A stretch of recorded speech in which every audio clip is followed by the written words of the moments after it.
There was another pause. "I'm a student," said Ben. "Going to be a metallurgist."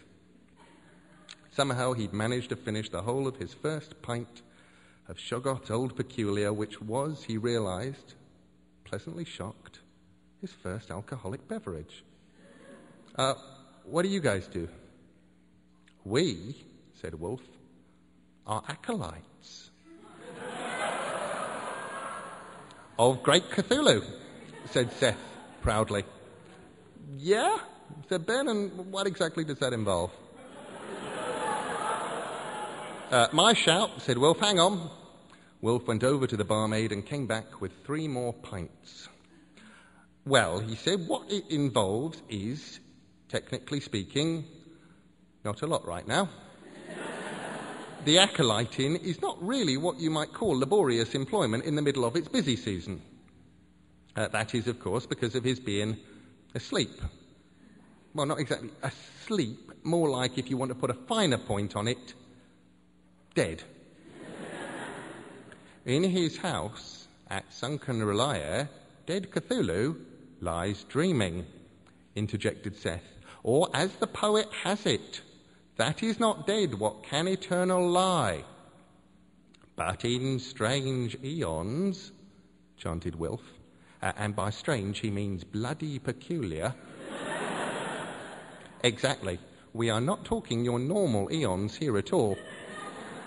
But in strange eons, even death can die." Ben was mildly surprised to find that he seemed to be drinking another full-bodied pint of Shoggoth's Old Peculiar. Somehow, the taste of rank goat was less offensive on the second pint. He was also delighted to notice that he was no longer hungry, that his blistered feet had stopped hurting, and that his companions were charming, intelligent men whose names he was having difficulty in keeping apart. He did not have enough experience with alcohol to know that this was one of the symptoms of being on your second pint of Shoggoth's Old Peculiar. "So right now," said Seth, or possibly Wilf, "the business is a bit light, mostly consisting of waiting." "And praying," said Wilf, if it wasn't Seth. "Oh, and praying, but pretty soon now, that's all going to change." "Yeah?" asked Ben. "How's that?" "Well," confided the taller one, "any day now, Great Cthulhu, currently impermanently deceased, who is our boss, will wake up in his undersea living sort of quarters. And then," said the shorter one, "he will stretch and yawn and get dressed."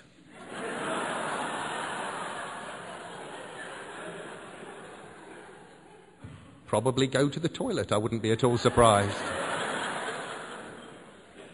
Maybe read the papers. And having done all that, he will come out of the ocean depths and consume the world utterly." Ben found this unspeakably funny. "Like a ploughman's," he said. Exactly. Well put, the young American gentleman. Great Cthulhu will gobble the world up like a ploughman's lunch, leaving but only the lump of Branston pickle on the side of the plate. "That's the brown stuff?" asked Ben. They assured him that it was, and he went up to the bar and brought them back another 3 pints of Shoggoth's Old Peculiar. He could not remember much of the conversation that followed.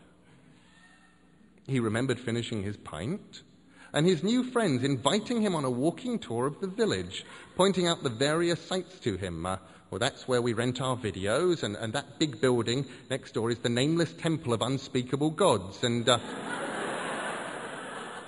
on Saturday mornings there's a jumble sale in the crypt. He explained to them his theory of the walking tour book and told them, emotionally, that Innsmouth was both scenic and charming. He told them that they were the best friends he'd ever had, and that Innsmouth was delightful. The moon was nearly full, and in the pale moonlight both of his new friends did look remarkably like huge frogs, or possibly camels. The three of them walked to the end of the rusted pier, and Seth, and/or Wilf, pointed out to Ben the ruins of sunken Relia in the bay, visible in the moonlight beneath the sea.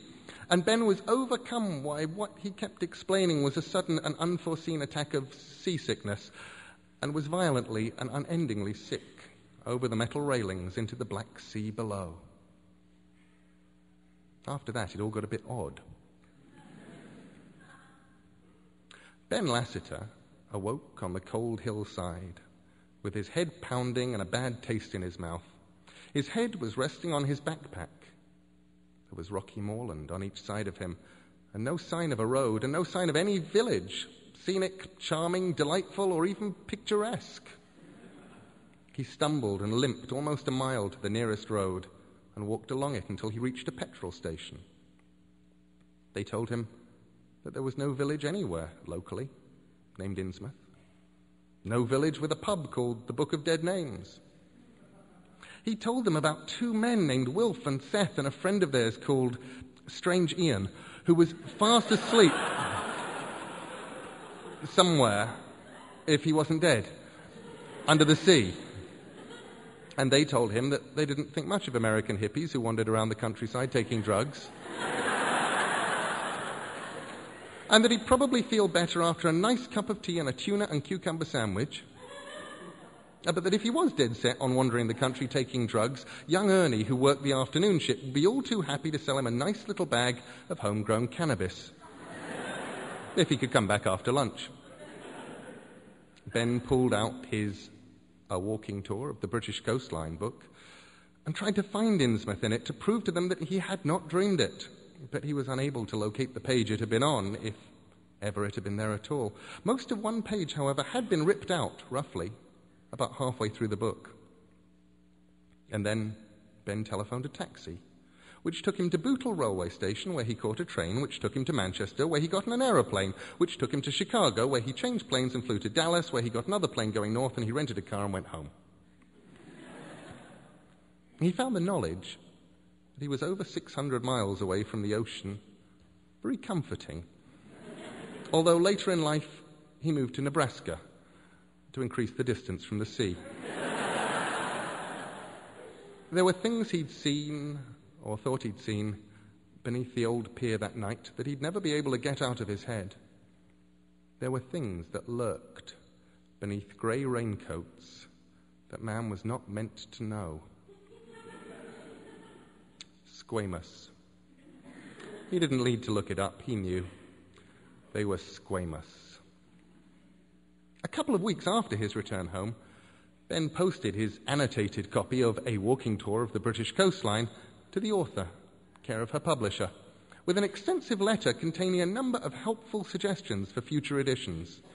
He also asked the author if she would send him a copy of the page that had been ripped from his guidebook to set his mind at rest. But he was secretly relieved as the days turned into months, and the months turned into years, and then into decades, that she never replied.